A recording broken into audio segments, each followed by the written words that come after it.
Hey everybody, welcome to Obscurities in Miniatures. And look what just showed up all the way from England. These are the new plastic multi-part gunfighters made by Great Escape Games for Dead Man's Hand. Now, look at this. Just normal, generic, Wild West gunfighters. It's amazing that it's taken this long to see a set like this in plastic. I don't even know how many years. I mean, I get that, Westerns aren't the most prolific and popular genre for tabletop games, but there's definitely a small but, steady niche that people have carved out for it. And I mean, my most obvious thought is, well, Shadows of Brimstone.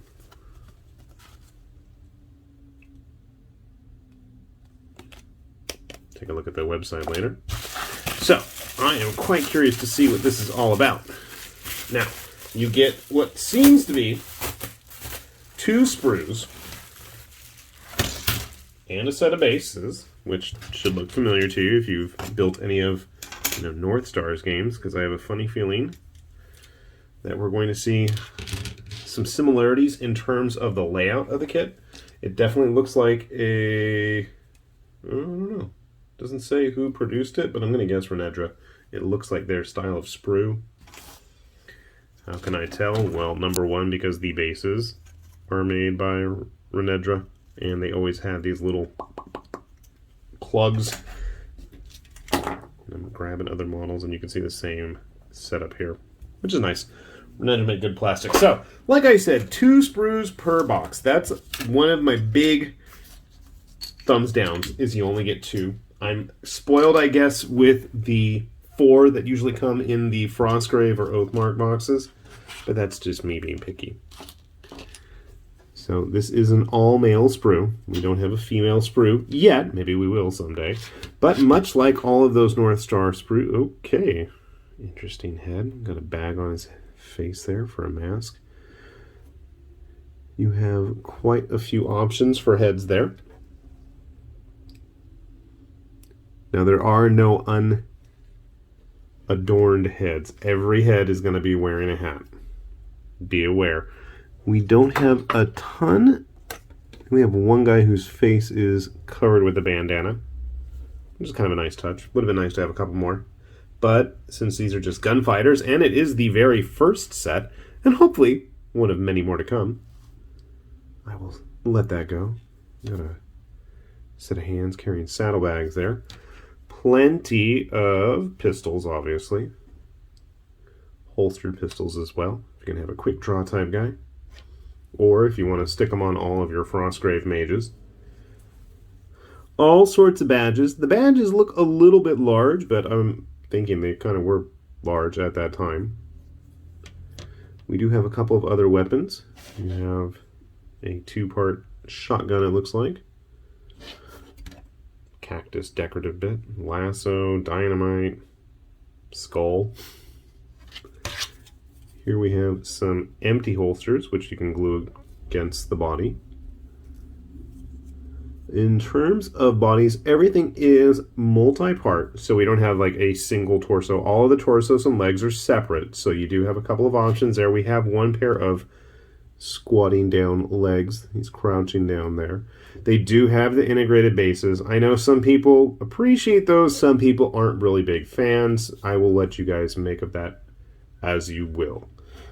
So it looks like we'll be able to get a few nice dynamic sculpts out of this. Obviously, you're not going to have much in the way of close combat weapons. Being the Wild West, we're going to have our 6 shooters.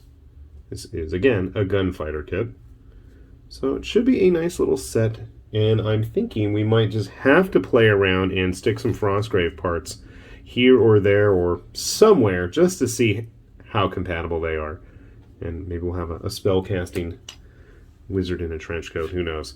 So, sit tight, let's get some gunfighters put together and we'll see what kind of crazy concoctions I can come up with here. Hold on a sec. Okay, so we went ahead and started building some of our gunfighters, and I had to take it easy Couldn't go all out like I can with the Frostgrave stuff because, as I said, there's only 10 models in a box, and we had quite sparingly. So I started off with a little sheriff type guy. So here's one thing I found really frustrating building these was getting things like the holsters or anything really that's going to attach to their belts. These jackets and coats really got in the way, which is a shame. So I originally had in mind giving him something totally different, and you can see I didn't do the best job of cleaning him up. I figured we'd have our Unforgiven type duster wearer. Whee! They do have those integral bases. We do have the squatting legs. Again, I had a different idea in mind originally, but it didn't really work. I guess the seam isn't too bad there with what I was originally hoping to do. I think that's the only guy that's actually glued to a base at the moment. I was going to give this guy a badge as well. This was one of the ones, see, this hand is actually connected to this gun in the holster, and I had a heck of a time trying to line it up on any of the bodies that I wanted to. Those jackets really got in the way of everything, and I managed to find an extra holster since he's going to have his dual wielding 6 shooters there. And I had to have one of the bodies with the saddlebags. Again, this was a tough one to get on there. I think I finally just kind of glued it and hoped for the best. It didn't really want to sit very flush, and again, because of the jackets.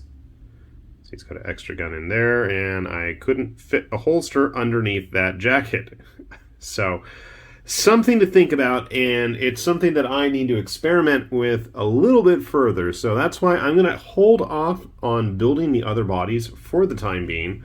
But I did want to find out if they were going to be compatible with any of the other stuff that, say, Northstar's made, because, you know, a lot of this is getting published by Renedra, or manufactured by them, I should say, not published. I think I showed this guy off before. This is one of the gunfighter heads on a Frostgrave body with no shoulder pads, as somebody pointed out online, and I can't unsee it now.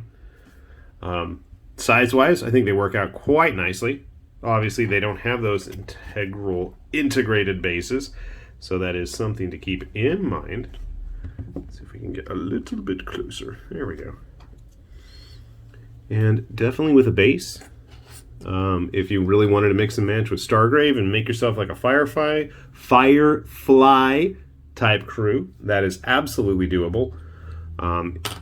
Size-wise, I think they work great with Frostgrave. So if you really wanted to mix them up with any of those Osprey, Northstar lines of plastics, I think you're going to get a lot of bang for your buck there.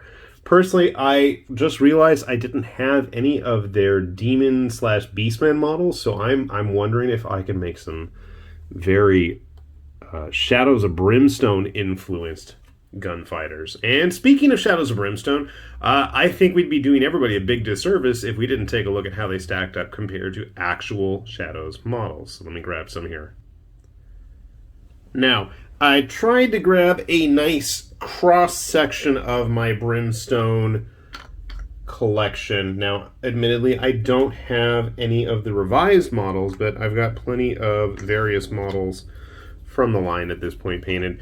Here is one of the OG original heroes.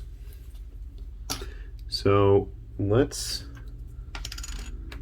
put somebody who's standing completely upright on a similarly sized base. Now you'll notice that size-wise, they really are not as big as the Brimstone models, or at least the original plastics.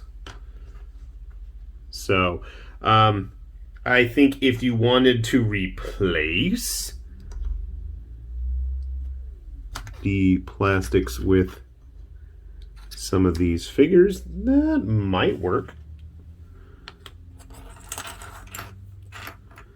I think just the size is going to be a big issue. If you wanted to, let's say, replace like the bandits for the frontier towns, that might be a good option. Honestly, though, even just building these as your own heroes, I mean, it's not like you're going to be, fielding a warband posse or anything like that, but I do feel like, at the very least, these hands could absolutely replace these ridiculous little pea shooters that the original Brimstone plastics are carrying. I can't speak for the revised plastics, obviously. Grabbing some other various resins just to give you guys an idea. Now, the newer resins, I think, again, even though there's going to be a bit of a size discrepancy here, I feel like this set is still going to be great for the extra bits you have in it. So if you wanted to mix and match or replace some of those guns, I think that would be a great way to do that.